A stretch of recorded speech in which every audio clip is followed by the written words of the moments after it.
Hey guys, Fake Rooster here, and today I wanted to talk to you a little bit about Halo Infinite and my own experiences with the game. Now, I've been a fan of the Halo franchise for many years. I've probably played most, if not all, the titles, and I really do enjoy the franchise. And I will say this about Infinite from the offset: Infinite feels like Halo is back. Now, what I mean by that isn't that Halo has particularly gone away. I mean, we've had the Master Chief Collection for many years, pushing out new content, adding Reach, ODST, and, other titles, as well as all of the titles on PC as well. And that's been really cool to sort of experience those older games in those mixed Slayer playlists where you could, you'd be in Halo 3 one game, be in ODST the next, whatever it is. So that's been really, really cool. What I mean by Halo is back is that for me, Halo 5, my real interest in that game probably lasted under a year, I'd say, where I played that and really enjoyed that game and just sort of fell away with it. And when I did return to Halo, it was only ever really to play Master Chief Collection and mostly Big Team Battle. But with Infinite, it feels like that experience has returned. The feeling you got when a new Halo came out and you're really excited to get on multiplayer and, try and do well or just try and have some fun. And for me, that's been the pinnacle of Halo. It's about winning, it's about getting kills, but for me, it's fun, And I think Infinite really instills that fun that existed in those glory years for Halo, that Halo 3, Halo 2 multiplayer kind of gave us in a whole new way. It's proof that almost a nostalgia game can still have substantial content in it, and it can be very successful.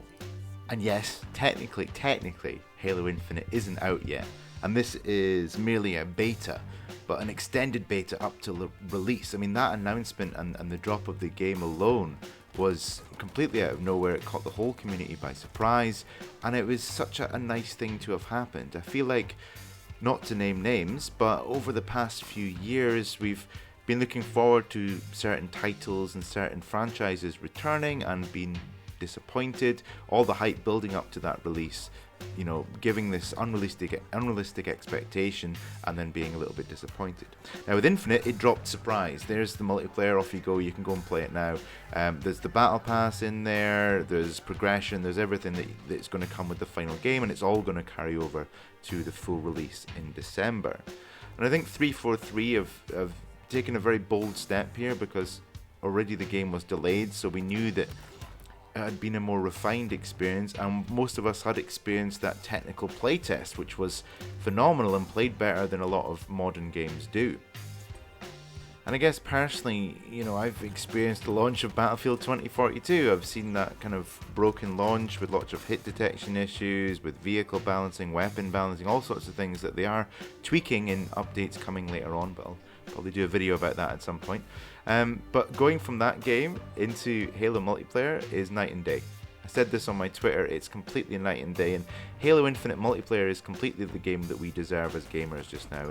It's a solid first-person shooter that has its origins back in time that we all feel nostalgic about, but this game goes in a new direction and actually delivers. I think 343 have done an absolutely phenomenal job of creating that Halo experience, but adding the new elements in there.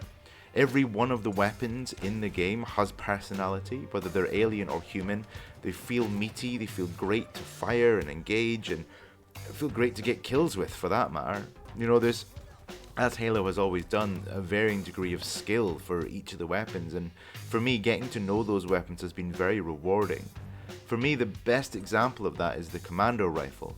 When I first got hands-on with that rifle, I was awful. I couldn't hit anything, and then I started to learn the nuances of the weapon, its recoil, how to fire it at what engagement ranges, and started to rack up kills with it, that I started to realize that I actually cared about how well I was landing these shots. And for me, I haven't had that feeling for a while, where I've really cared about getting to know different weapons and not just dismissing a weapon because it quote unquote sucks.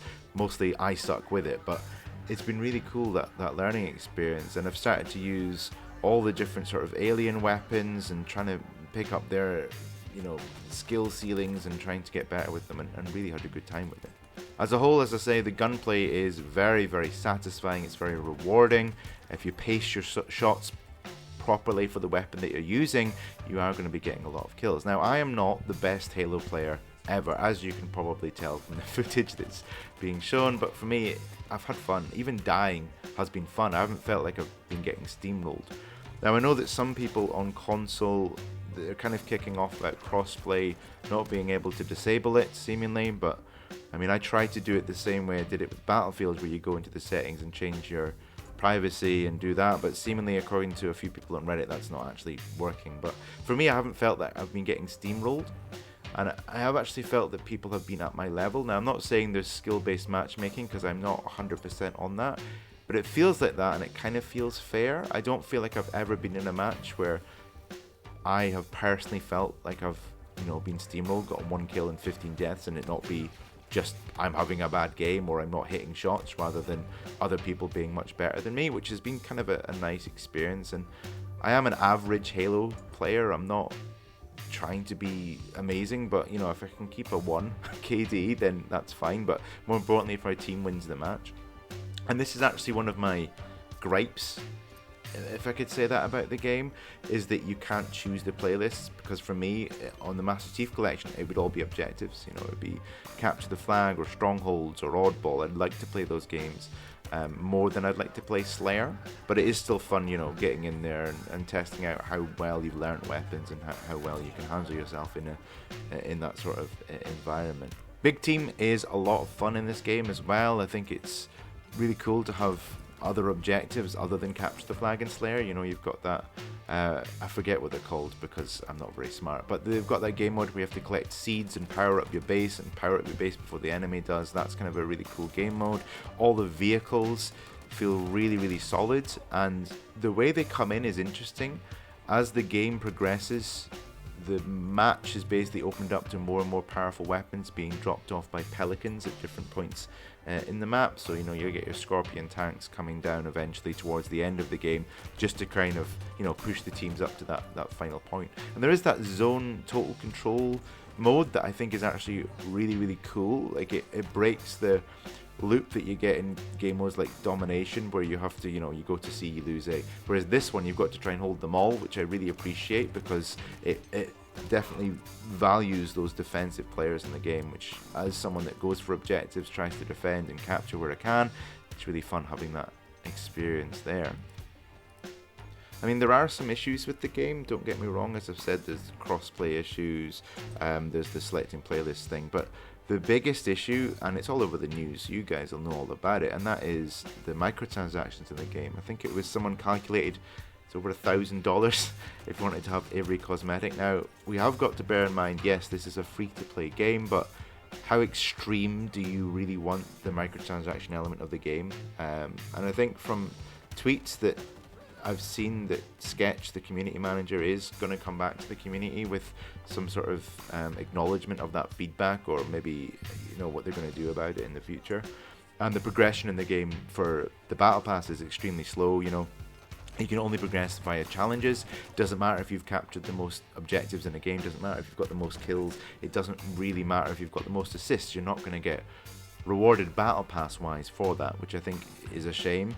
Even if they do want to kind of drip feed it so you don't power through the battle pass, there should be an XP reward for doing critical things in games like killing or getting objectives and things like that as well. I have noticed that in a lot of the scoreboards, even if I'm playing something like the point control mode in normal arena, if I've got like 13 captures and maybe 5 kills, the person that's got 20 kills and no captures is ahead of me, which I don't really agree with. If you're going to make an objective based game mode where it's going to hide your deaths a wee bit, emphasize the objectives, encourage players to do those. But as it goes, I'm having a lot of fun with Halo Infinite. I've spent a little bit of time in ranked, but I'm spending most of my time just in the quick play matches. We have Fiesta that's come out, that special event where you can unlock a new armor and some new armor bits for that as well. It's kind of cool.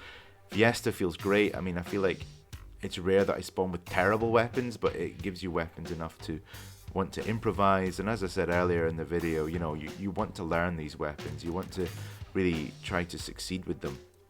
And for me, that's really important. I mean, Battlefield 4 is the last example I can think of where I really cared about the weapons or cared about learning recoil patterns and how best to use the weapon and what parts of the map to use the weapon on, you know.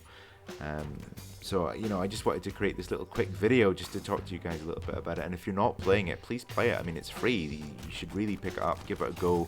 If you want to play a solid shooter, you know, for me on Series X, it keeps that 4K 60 FPS all times. I'm not entirely sure how it performs on PC, but I haven't seen very much that's been negative about it, particularly compared to the feedback that we've seen for Battlefield 2042. But yeah, that's about it. I've kind of wanted to create this sort of unscripted video where I talked a bit about Halo and how much I was really, really enjoying it. I'm hoping to release more videos in Battlefield once the more stable patch comes out on Thursday, and more in Halo. But if you guys have enjoyed this video, please leave me a like, leave me a comment below of your experiences with the game, and if you're enjoying it as much as I have been, and I'll catch you guys in the next video.